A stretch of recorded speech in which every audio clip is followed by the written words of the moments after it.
Hi there, friends! Today we're going to be reading a Christmas story. We have our Christmas stocking right here. My Christmas tree is not put up quite yet, so we're going to have to just work with the Christmas stocking. We have the little red sleigh right here. And it's the opening page right here is like a present.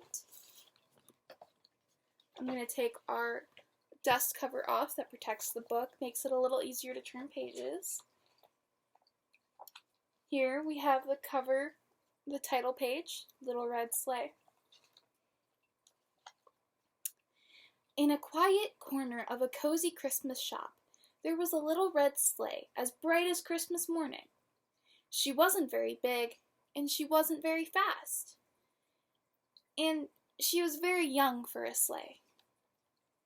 But deep inside her strong, sweet heart, Little Red had a big dream. There's our little red sleigh. She longed to become Santa's big red sleigh.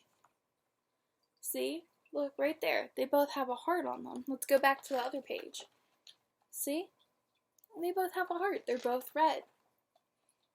What do you think's going to happen? Do you think she'll do it?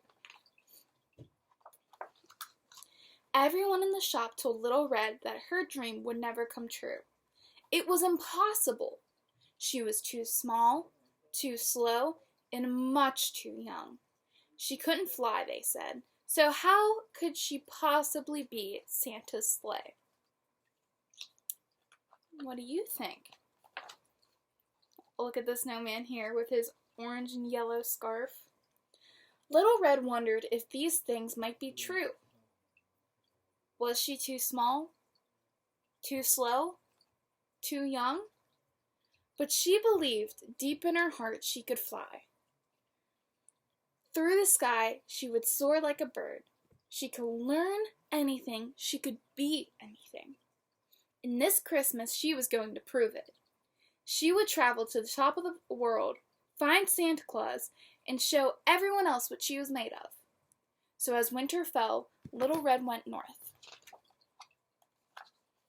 Her journey was very difficult. She dragged herself through mud and grime. She crossed rickety bridges and braved treacherous paths. What do you think the word treacherous means?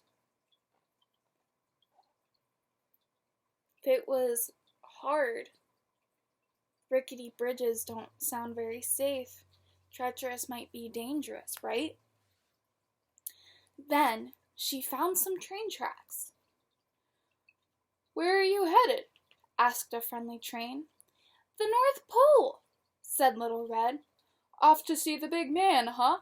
Well, climb aboard," puffed Train. Little Red hopped onto the train, and they chugged quickly down the line. "You have so many cars," Little Red said. "I wish I were as big and fast as you."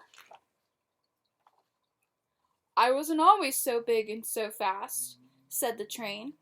"When I started out, I was just 2 stock cars. I worked up and down these tracks for a long time before they gave me a 3rd. Then I earned a 4th, a 5th, and so on." "Oh, I can't wait to be as big as you," said Little Red. Train laughed. "Be patient, little sleigh. Life builds up 1 car at a time." There's Little Red on the train. See?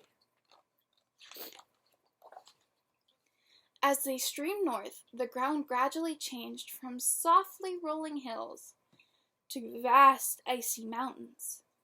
After many miles, Train slowed down and stopped at a station.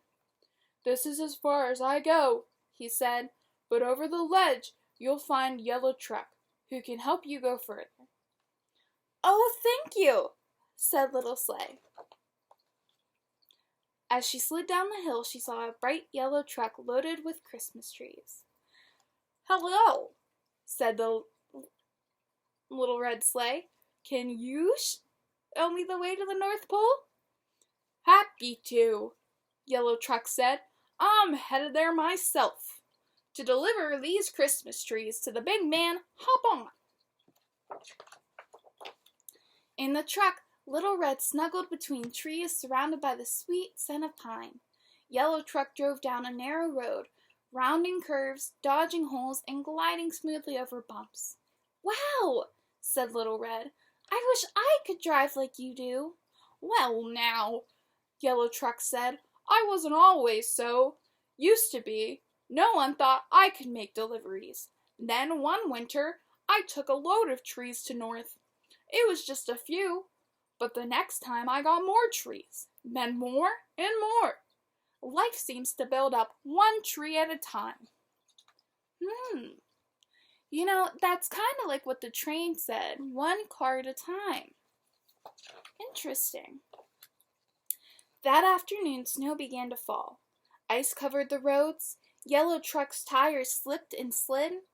His windshield wipers ran faster and faster as the snow fell harder and harder. "We have to pull over," hollered Yellow Truck. Little Red could barely hear him through the whipping wind. She closed her eyes and held tight. She feared that if she flew off, she would be lost. Then she would never be at the North Pole. When they stopped, Little Red carefully opened her eyes. Snow was still swirling, but through it she saw lights twinkling. Red, green, blue, and white. Was this the North Pole? Had they finally made it? "Do you see Santa Claus?" asked Little Red. She strained her eyes, but she couldn't see through the blur of the falling snow. "I'm sorry," said Little Truck. "We didn't make it to the North Pole. We'll have to stay here until the storm stops."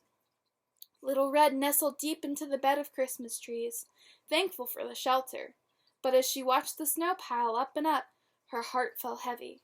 She'd come so far, and it was nearly Christmas. How would she ever get to the North Pole now? Little Red fell asleep, sniffling and wishing for Santa. See, there they are on the road. You can see how bad the storm is, and there's the lights that she saw. In the morning, the sun rose high and bright. The storm was over. "Happy Christmas Eve," Little Red said. "Will we be moving soon to deliver the trees in time?" "Afraid not," said Yellow Truck. "My tires are stuck tight. I can't go anywhere today, but you should take a look at my town. I'll keep an eye on you from here. You never know what you'll find when you look around someplace new." Little Red thanked Yellow Truck and slid off the trees, out of the back, and down the street. She hadn't gone very far when a pair of mittened hands suddenly picked her up. "Oh, wow! A sleigh!"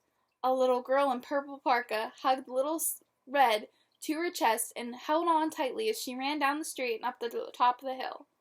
The girl sat on Little Red, and then Little Red was just the right size for the little girl. Together, they flew down the hill again and again, sledding through the snow. Soon, other children joined in.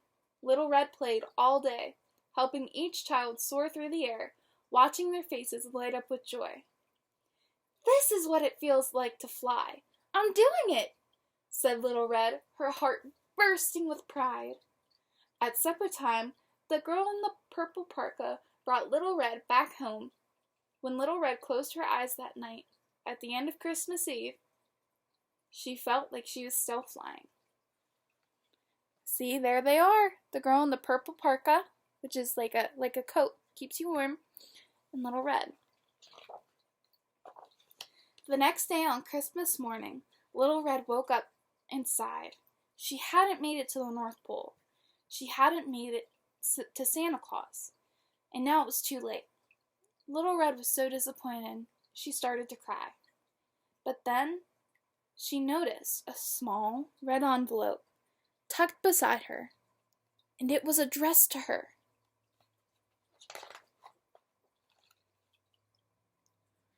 This is going to be my best Santa Claus impression, so get ready. "Ho, ho, ho! Dear Little Red, Christmas is a time for giving. Each year I deliver treasures to children around the world, hoping to bring them joy. But sometimes I need a little help. Yesterday you delivered so much Christmas joy to many children. Thank you so much. You made each one of those children very happy, and you did it just by being yourself. You are a very special sleigh indeed. I could really use someone like you up here in the North Pole. As a special thank you, you are cordially invited to visit me in the North Pole next year, as we prepare for the holidays. Merry Christmas! Love, Santa Claus. Little Red couldn't believe her eyes. The North Pole? With Santa Claus? Her dream had come true. Just then, the little girl in the purple parka bounded down the stairs. Little Red was ready. At last she understood what she was meant to do. She would build up her life, spreading joy, one child at a time.